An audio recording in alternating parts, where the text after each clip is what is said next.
Pag natutunan nyo itong street food na to, for sure, hindi na kayo bibili sa labas at kayo na mismo ang gagawa. Meron tayong cheese paste. Kung paano ko pa yan ginawa, meron akong 1 cup ng tubig, 1/4 cup of cheese powder, 2 tablespoon of all-purpose flour, 1/2 cheese bar.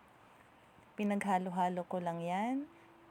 And then, isinalang sa kalan hanggang sa maging paste. So, yan, pag malamig na at kaya ko ng hawakan, irorolyo natin yan gamit ang lumpia wrapper. Ang dami ng cheese paste, depende sa'yo. So, ang ginamit kong pandikit is harina lang at tubig. Ayan, yung palang lumpia wrapper, large yan, kaya hinati ko sa gitna. Pwede rin kayong gumamit ng small. Kaya lang syempre, mas mahaba ang kalalabasan niya.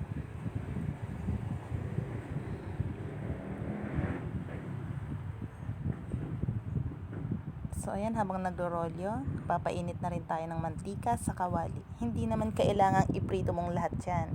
Pwede mo munang ilagay sa freezer yung hindi mo pa iluluto.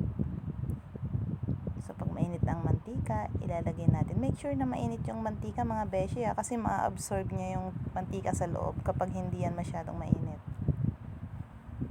So, ayan, pwede nyo siyang lagyan ng another cheese powder kung gusto nyo, or di kayo magtimpla kayo ng mayonnaise at ketchup para sa sausawan.